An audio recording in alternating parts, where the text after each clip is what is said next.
The security guard shifted uncomfortably as he watched me pack up my office. "I'm sorry, Miss Parker," he said, rocking from foot to foot. "Miss Catherine insisted we supervise." I carefully placed my framed computer science degree into a cardboard box, forcing my expression to stay neutral. "It's fine, Joe. You're just doing your job." Catherine, my sister and now apparently my ex-boss, had always had a flair for the dramatic. Of course she'd make this as humiliating as possible. "My name is Samantha Parker, and at 34 I'd just been legally outmaneuvered out of the tech company I had built from scratch. Parker Tech had been my dream since college. A cybersecurity firm that grew from my laptop in a garage to a 200-employee operation worth millions. But I had made one crucial mistake, trusting my sister when she offered to handle the legal side of things. "Don't forget to turn in your access card." Catherine's voice rang out from the doorway. She stood there in her perfectly tailored suit, every blonde hair in place, looking exactly like the corporate lawyer she'd become. "We wouldn't want any unauthorized access to company systems." I bit back a laugh. If she only knew. "Here," I said, unpinning my ID badge and holding it out. "Anything else you need to supervise personally?" Her smile was cold. "Just making sure everything transitions smoothly. The board is very excited about the company's new direction." Of course they were. A board handpicked by Catherine, filled with her law school friends and business connections.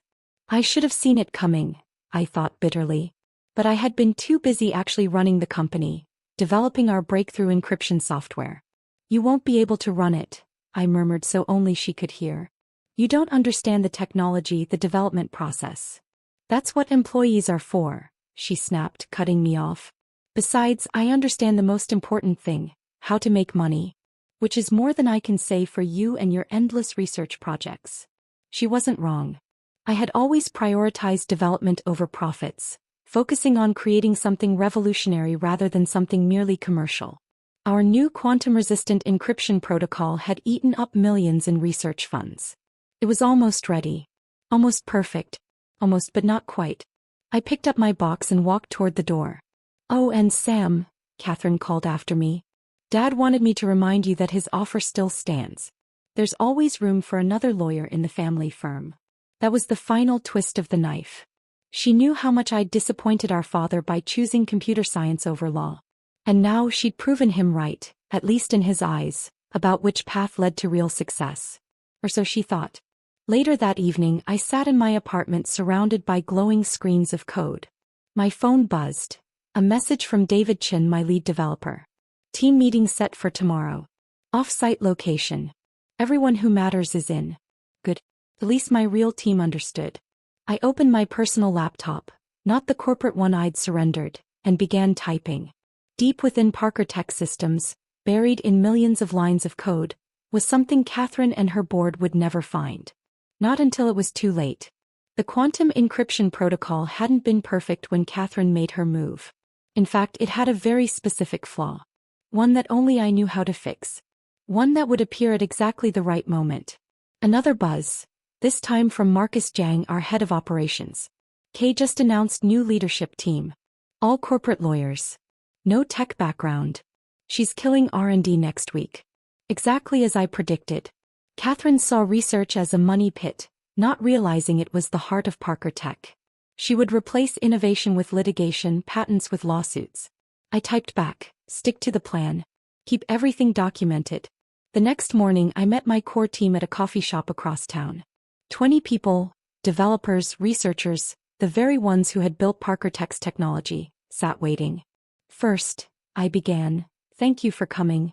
I know Catherine's been threatening everyone with non-competes." "Those won't hold up," Lisa, our HR director, interjected. She had quit the moment I was pushed out. "Not with the documentation we have about how the takeover happened." I nodded. "True. But that's not why we're here." "David, show them." David opened his laptop, displaying our code repositories.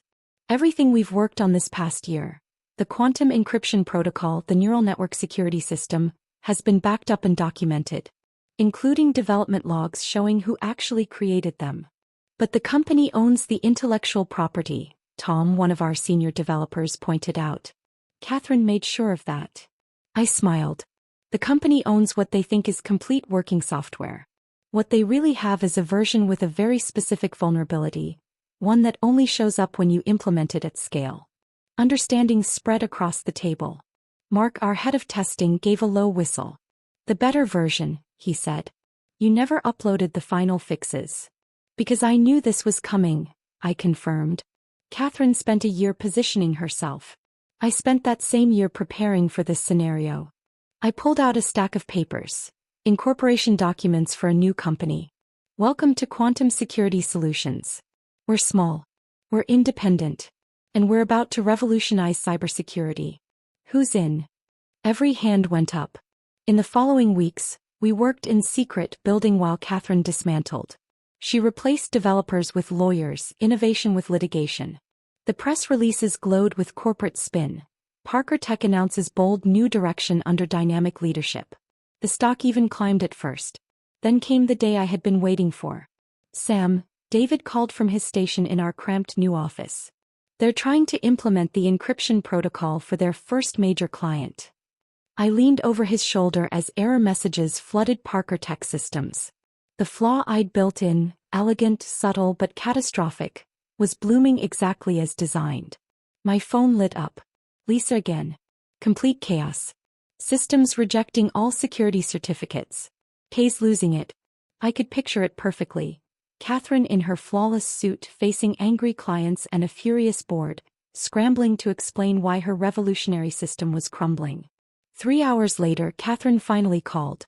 I let it go to voicemail, listening as her polished voice cracked with panic. Samantha, if you're behind this, I swear to God, the board is threatening to sue. Our biggest client is talking about criminal charges. Fix this. Now. I waited another hour, just long enough for the first headlines to break. Parker Tech encryption system collapses during major client test. The stock price was already falling when I finally called her back.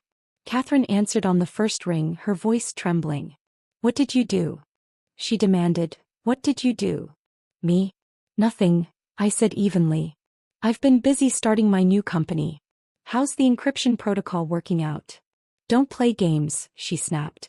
Every system is failing. The code, something's wrong with it.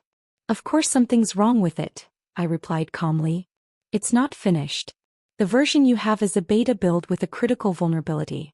The finished version, the one with the fix, is proprietary technology belonging to Quantum Security Solutions. The silence on the other end was deafening. You see, Catherine, I continued, while you were busy with your legal maneuvers, I was documenting everything. Every development step, every test, every improvement, including the final fixes that make the system actually work. All properly dated, signed, and witnessed. That's impossible, she whispered. The company owns all the IP. The company owns what was in its systems when you took over. The critical updates that make it functional, those were developed independently, after you pushed me out. And before you try claiming otherwise, I have timestamps, blockchain verification, and witness statements from the entire development team. I could practically hear her mind racing, hunting for a legal loophole. The non-compete agreements? I added. They're void because of your hostile takeover. Your own actions invalidated them. You might want to consult a lawyer about that. Oh wait, you are one. Later that day, Parker Tech's board called an emergency meeting. Catherine tried blaming the system failure on sabotage, disgruntled employees, anything but herself. But the evidence was clear. The version of the encryption protocol they owned simply didn't work without the updates. Updates that now belong to my new company. Updates their entire business model depended on. The next week was chaos. Parker Tech stock plummeted as clients pulled out. Catherine's carefully cultivated board, lawyers with no technical background, turned on her, realizing too late that they were powerless in a technical crisis. Then came the offer I'd been waiting for. Miss Parker, said James Martinez, Parker Tech's largest investor over the phone. We need to talk about acquiring Quantum Security Solutions. I smiled. I'm not interested in selling. Name your price, he pressed.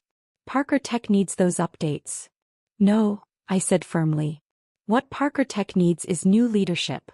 Someone who understands that a technology company should be run by people who understand technology. There was a long pause. You want your company back? On my terms, I said. Complete control of technical development. A board that includes actual tech experts. And Catherine, she needs to go. The negotiations dragged for 2 weeks. In the end, the board had no choice. Without the encryption updates, the company was worthless and their shareholders demanded action. The day I walked back into my old office, Catherine was waiting. She had lost her polished edge. Her blonde hair was messy, her expensive suit wrinkled. "You planned this," she said flatly. "All of it." "I learned from you," I replied. "You taught me that sometimes you have to think like a lawyer. Document everything, prepare for the worst, protect your interests." I just applied those lessons to technology instead of lawsuits. She laughed bitterly. "Dad was right about one thing. You would have made a hell of a lawyer." "Maybe," I said with a small smile, "but I prefer building things to tearing them down." The reconstruction of Parker Tech took months. We merged with Quantum Security Solutions, rebuilt the development team, and finally implemented the encryption protocol properly. Catherine moved to California to work at a corporate law firm. She never apologized, but she did send me one message after our system won a major industry award. "Congratulations. You proved me wrong about everything. Even lawyers can admit when they've lost." Back in my office, my framed computer science degree hung proudly on the wall. Now joined by patents and industry awards proving that technical innovation could be more powerful than legal manipulation. Even Dad called to say he was proud, though he still reminded me the family law firm had an opening if I ever changed my mind. On my desk sat something else. A printout of the encryption code with the elegant flaw still embedded, the vulnerability that brought Catherine down. I had it framed as a reminder. Sometimes the best defense isn't in the code you write but in the code you don't. And sometimes the best revenge isn't destroying your enemies, it's building something they can't touch.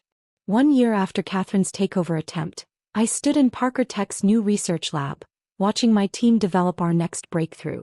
The quantum encryption protocol had revolutionized cybersecurity just as I'd known it would. But more importantly, it proved that technical excellence, not legal maneuvering, was the true path to success.